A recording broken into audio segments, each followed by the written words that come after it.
The Arctic air is moving on in. Wind chills already 20 degrees below zero in Minnesota. When the cold air moves on in over Wisconsin and how long it lasts in the full forecast. And it's not just a burst pipe leading to problems for some local residents, why they say their building management is lying to Madison Fire. Plus, a local police department asking for your help while they're trying to revive their canine program. That's all coming up on News 3 Now at 10. Good evening. Thanks for joining us. I'm Eric Franke. And I'm Sarah Carlson. We begin tonight with a look at the forecast where we have an alert day condition on the way for southern Wisconsin. That's right. The First Warn Weather Team has been talking about it all week in Blaze. Just how cold will we get? Well, we're looking at wind chill values to be anywhere between 20 to 30, 35 degrees below zero, especially Sunday morning across essentially all of Wisconsin. So alert day conditions through the weekend. A cold weather advisory. These are replacing wind chill advisories already in place through 10 a.m. on Sunday. I would not be surprised if we get put underneath an extreme cold warning. Again, that is to replace a wind chill warning as that cold Arctic air moves its way out of Minnesota, where they're currently underneath those extreme cold warnings, because wind chill values making it feel like 20, 25 degrees, if not 30 degrees below zero. That Arctic air beginning to move into the La Crosse area, eventually pushing into southern Wisconsin. It feels like 7 outside in Madison, 11 Juneau, Watertown, nice 1 in Monroe.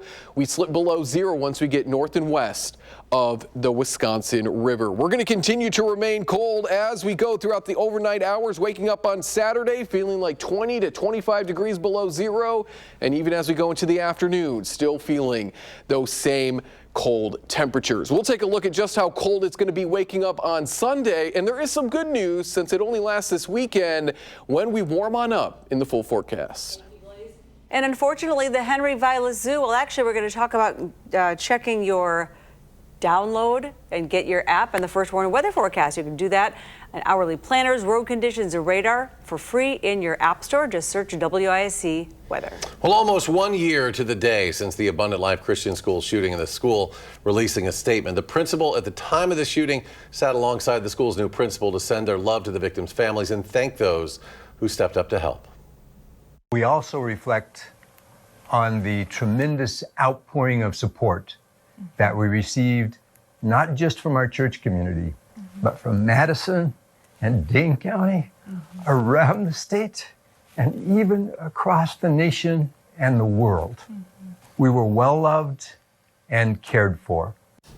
In the latest update on the case, the shooter's father, Jeffrey Rupp, now moved to have the complaint against him dismissed. He's charged with 2 counts of selling a dangerous weapon to someone under the age of 18 and 1 count of contributing to child delinquency. Online court records do not indicate when he'll next be in court. Now to continuing coverage of a homicide case that began in Dodgeville earlier this year. A court found Gavin Thompson currently lacking competency, but they believe he will likely regain it. Thompson is charged with multiple felonies, including 1 count of first-degree intentional homicide. The charges stem from the death of Dorinda Selgebrecht in July. The criminal complaint says Thompson entered her home, stabbed her to death, and then drove her body to Nebraska. Some residents at an apartment on Madison's north side awoke early last Sunday to water pouring into their units. The burst pipe was eventually repaired, but those tenants tell our Armand Rahman management did not deliver on its promises and obligations.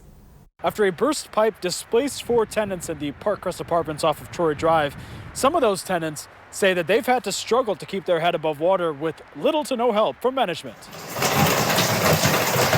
Just had this same problem last week. This is not how Charnette Taylor wanted to start her holiday season. I had just put my Christmas tree up Sunday morning. Yeah, and then this happened. On December 8th, the light in her kitchen crashed down on her table and water started gushing out of the ceiling and fixtures. It was pouring water like Niagara Falls up in here. Meanwhile, just next door at Pamela Ivory's, all of a sudden, all this water comes down in my ceiling. And then next thing we know, the ceiling and pile of water just fall down on us. no one was hurt. Both women say property management took too long to answer, so they called the fire department. A burst pipe above them was to blame. A week before December 8th, number 8 apartment Heights bus. According to Madison fire officials, they were told management found accommodations for those displaced. They didn't even put us in a hotel room. They didn't even come check on us to make sure we needed anything. So the management told me he had to speak to I don't know if he said the supervisors or the owners, and he'll get back with me. But he never did. Jornette was offered an apartment across the hall for her and her 16-year-old son, but says it wasn't clean. Pamela had to stay in her room while crews literally put the roof back over her head. Thank you for calling Parkcrest Apartments. I reached out to Parkcrest Apartments to see if they had a statement or comment. You'd have to talk to someone in management. I'm still waiting on a response from the management company, Commonwealth. I've been here 22 years. I pay my rent on time. I don't cause no trouble. I've been living here for 14 years, and it seems like nobody care about us. Reporting in Madison, Armand Rahman, News 3 Now. Armand, thank you. And as soon as we receive a response from the property manager, we will update you online at channel3000.com. Republican Senator Ron Johnson is asking the Justice Department to investigate the Wisconsin judge in President Trump's former attorney's case.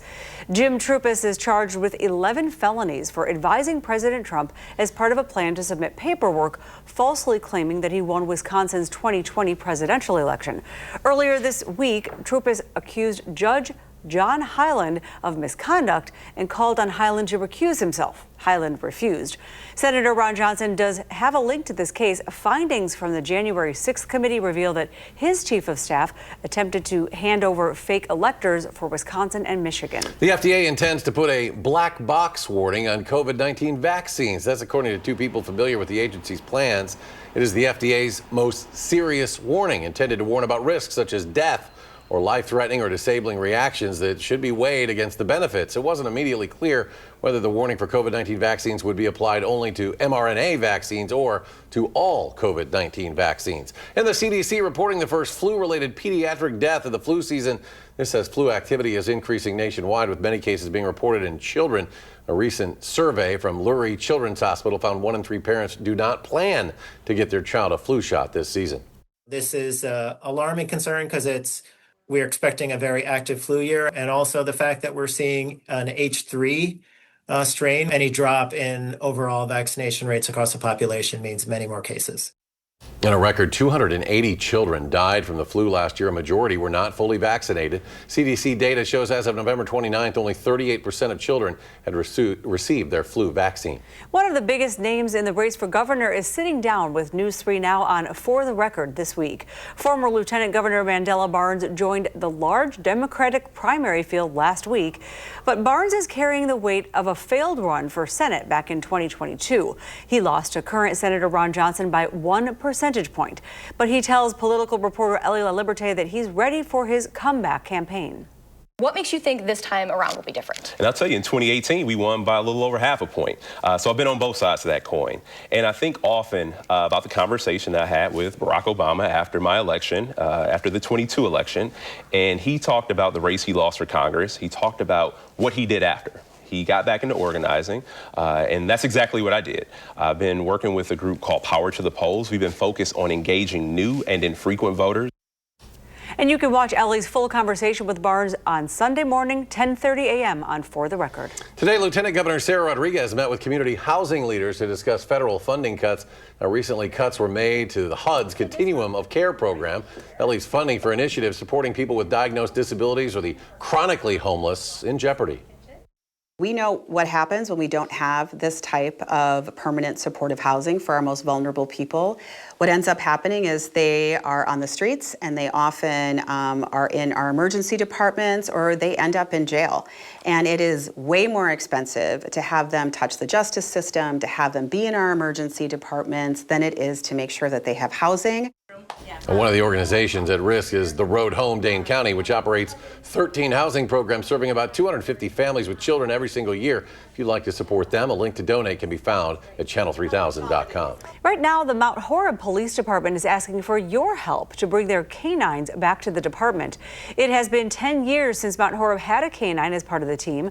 The department is trying to raise about $125,000 roughly to cover the cost to buy the canine, along with training and equipment.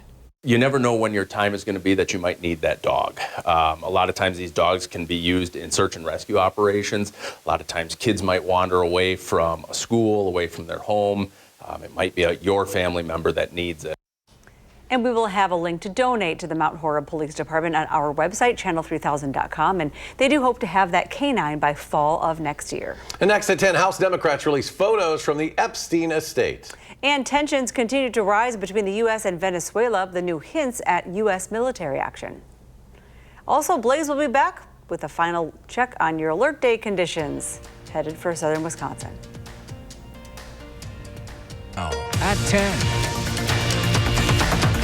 Former University of Michigan football coach Sherrone Moore did not enter a plea at his court appearance today. Moore faces 3 charges: felony home invasion, stalking, and also entry without permission. Prosecutors say Moore had an intimate relationship with a woman who was his assistant. He burst into her apartment, threatening to kill himself after being fired from the university on Wednesday. Moore was ordered to wear a GPS monitor and told to avoid all contact with the victim. He'll be back in court next month. Today, Democrats in the House Oversight Committee released 19 photos linking powerful people to Jeffrey Epstein, and among them, images of the president surrounded by a group of women whose faces were all redacted. There were also images of Woody Allen, Bill Clinton, Steve Bannon, and Bill Gates, Richard Branson as well. Now, this a week before a deadline for the Trump administration to release the files it has in its possession. The thing right now that's the most important is there is one man who has the power to release the files and get to the truth and bring justice to the survivors, and that's Donald Trump. It's not like they're in contempt of Congress because they didn't respond to a subpoena. This is a new law with, criminal implications if they don't follow it. A spokesperson for the GOP-led committee is accusing Democratic lawmakers on the panel of, quote, cherry-picking photos and making targeted redactions to create a false narrative about President Trump. That's a sentiment the White House echoed in a statement as well. Today, President Trump hinted at more military action being taken in Venezuela. This comes after earlier in the week, the U.S. seized control of a crude oil tanker off the Venezuelan coast. Venezuela's president calling the seizure an act of piracy and has vowed to protect tankers exporting Venezuelan oil. Some lawmakers are pushing for more transparency on the U.S. military actions against the South American nation.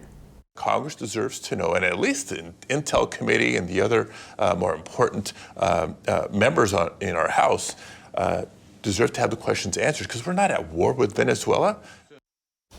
Meanwhile, the president also vowed to take the fight beyond Venezuela's borders, bringing down drug traffickers wherever they are. Well, there's a growing flood emergency in the Pacific Northwest. At least 100,000 people have now been ordered to evacuate after record rainfall caused rivers to rise in the state of Washington. Forecasters predict a new atmospheric river will bring even more storms to the Pacific Northwest next week. Quite a mess there. Here in southern Wisconsin, we're more concerned about this Arctic blast bringing alert day conditions. Blaze, when will we really feel the cold weather?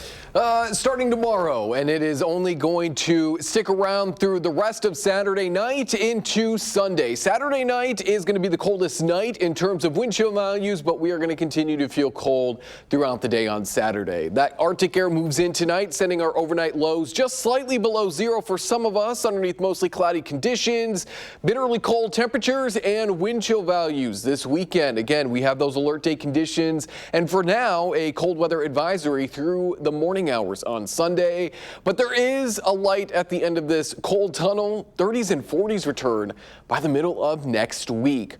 It's going to feel about 20 to 30 degrees below zero waking up on Saturday. And even as we get into the middle afternoon hours when we're usually our warmest, it'll still feel about 15 to 25 degrees below zero. So it is going to be a cold Saturday regardless.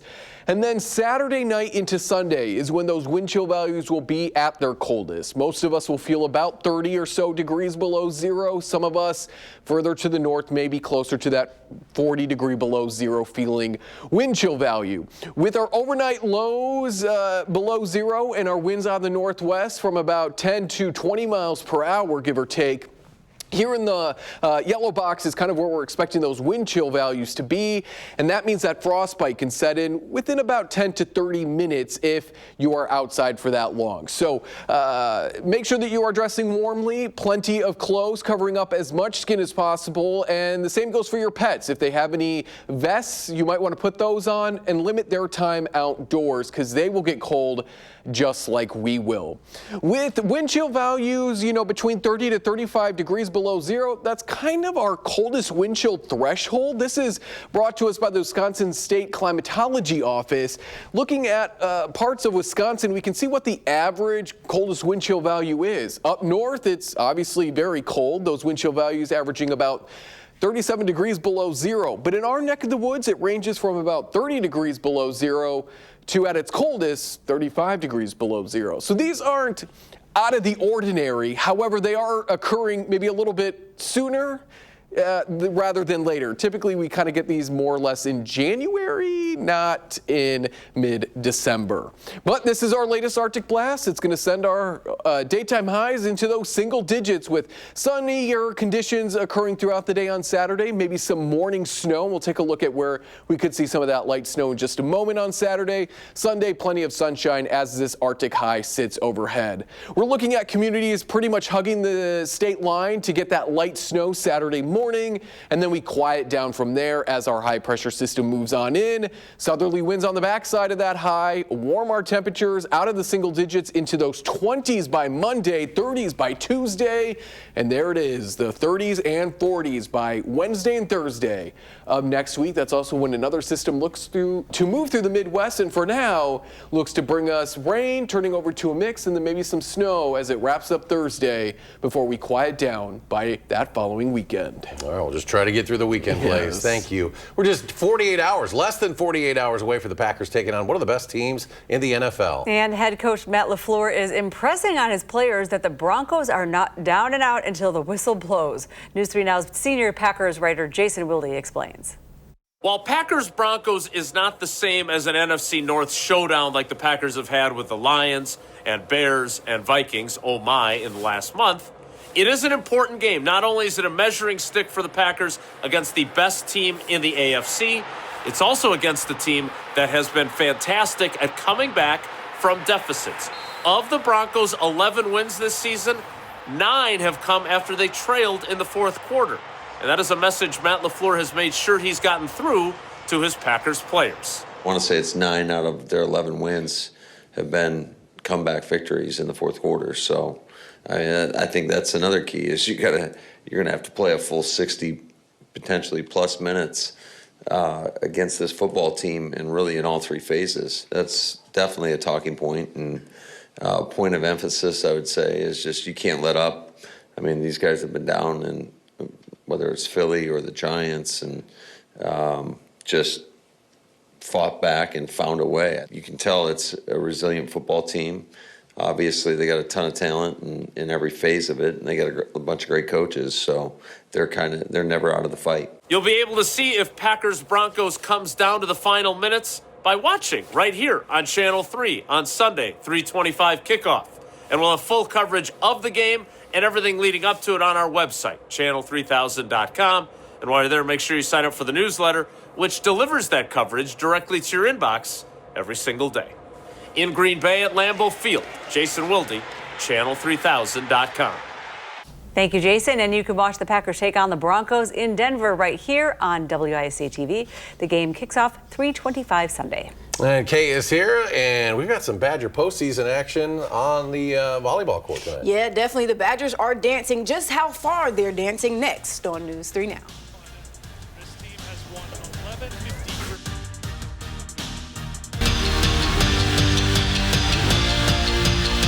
Boogieing into the Sweet 16, Wisconsin volleyball is taking on a team that they've never beat before.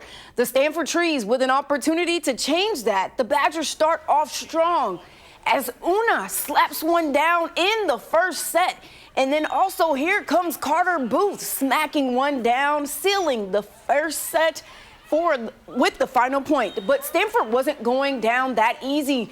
Julie Bailashaw puts one on the floor, helping them win this set, but the Badgers didn't let them get any more. Up 2-1, a block sent out of play seals the deal. 3-1, the Badgers win this one, marking the first ever win over Stanford in team history, sending them into the Elite Eight with a mentality you can't ignore. Coming into the match with the mentality that we're on the attack, knowing that, we have a little bit of an advantage in trans from what we've studied over the film and things like that. And, just running with that. I think it was really an emphasis for us to always be the one throwing punches, not the one taking them.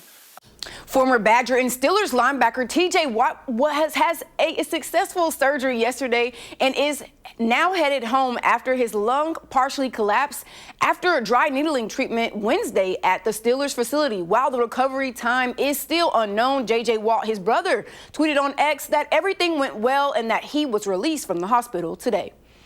Plover native and former Badger Joe Pulofsky was inducted into the U.S. Hockey Hall of Fame today. After 18 years in the NHL and 2 Stanley Cup appearances, the two-time Olympian and silver medalist finished his career with 1,068 points and 74 playoff wins, the most by any American, earning him an honor of being inducted. Tonight on Colbert. You're known for your iconic looks, and I'm wondering whether you think I could pull off any of them. This is Steven sits down with Lady Gaga. CBS Tonight. Finally tonight, a display that could be just as dazzling as the Northern Lights. It hits this weekend, and it'll probably be the best meteor shower of the year. It peaks Saturday night. The Geminids are well known for their bright and frequent fireballs. You'll want to watch it from inside, hopefully. In fact, you could see up to 120 of them each hour. You can see some of it on the screen right now.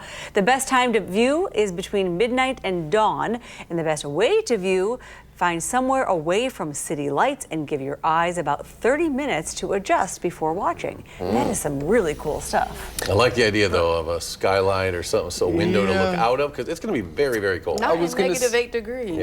Yeah, unfortunately, it's going to peak when it's probably going to feel about 30 to 35 degrees below zero. So I would really not recommend maybe going outside and venturing. But if you're brave, please bundle up. It's going to be a cold Saturday, alert day conditions. Saturday and Sunday, we're climbing to about 4 degrees with more sunshine as the day goes on. Some morning snow may be possible further south. Sunny but cold on Sunday. If you're cheering the Packers on from home, just stay near the fire and stay warm. 20s on Monday, 30s Tuesday, 30s and 40s by Wednesday and Thursday of next week. That's also when we could see another round of some wintry mix, looking like, at least for now, more rain than snow, and then we quiet down and hang out in the low 30s to round out next week. Getting close to the holiday. Thank you, Blaze. And thanks for watching News 3 Now at 10. The Late Show with Stephen Colbert is up next. Our next newscast tomorrow morning at 5. You can always find us streaming